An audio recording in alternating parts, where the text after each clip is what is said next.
Is crypto going into a bear market or not? A new report from Bank of America says that we're going to keep trading crab.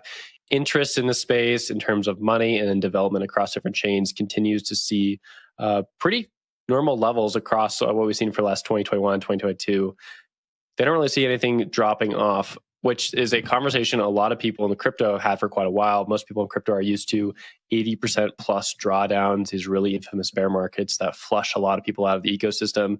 And this time, maybe it's different. Zach, I want to get your take on this. Obviously, Russia, monetary policy, United States, a lot of these other conversations we just had in the prior segment have a lot to do with what we're seeing right here on this topic from Bank of America. A lot of really interesting signals in the market, but I'm a fan of these crypto market cycles that seem to exist as a force of nature, right? We see this bull run, we see a prolonged bear, we see another bull after that, each sort of ascending on this staircase upward with big significant dips in between. It feels pretty wintry. It feels like we're sort of in that bear. I don't know, maybe that's just a vibe in the market or a vibe among people that you speak with, that it's, it's biddle season. It's time to build. It's not time to ride bull gains to the moon. So I don't know. I think this one is odd.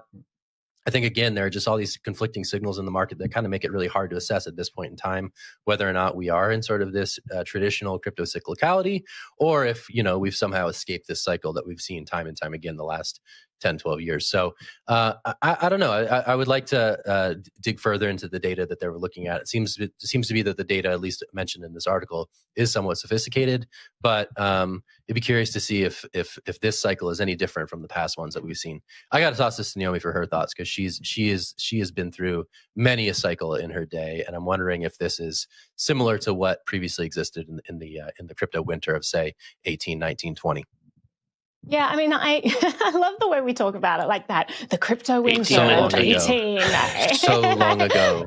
So long ago. Yeah, I mean, I actually agree with this report. I think that as we see these different bull markets and bear markets and these cycles continue over the years, I mean, in the early days, I think these cycles were so dramatic because people had no idea what this currency was going to be. It was this idea in our imagination, this potential that this could potentially create a network effect. We could have this global economy of this uncensorable money. And so it would like spike up to $1 and then it would crash and everyone would be like, well, that dream was short-lived.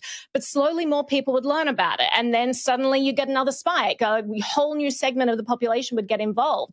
And then it would crash and people would be like, okay, well, that was clearly all the people that would ever be interested in it. You get another one and another one. And this just happens time and time again. What we're seeing at the moment is such an incredible momentum behind crypto. Like, crypto is in the limelight completely right now. Eric Voorhees had a great tweet about that, where he says that, Bitcoin being a neutral money system will be both the savior to the oppressed and menace to the oppressor. And we're seeing a lot of oppression right now. So savior to the trucker convoy, menace to Trudeau, savior to the Russian people, menace to NATO, savior to the Ukrainian people, menace to Russia.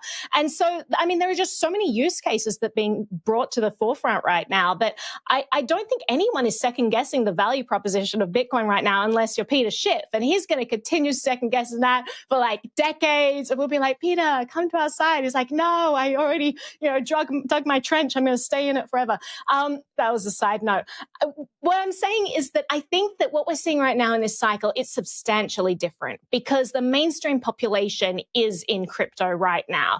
It's huge. We've had even if you're just looking at the NFT markets, if you're just looking at institutional adoption, or if you're looking at all of the biggest headlines where people are just focused on crypto, they're wondering what's going to happen with it. I think it's substantially different. That doesn't mean that we're going to see the end of these cycles. I think they're going to continue until we get more people in. We're going to see a lot of volatility in the market, but I think that as we get more liquidity in these markets, it will start to even out. And as it starts to be used in everyday transactions, starts to be pegged to like things in real world goods more, I think we're going to start to see that even out.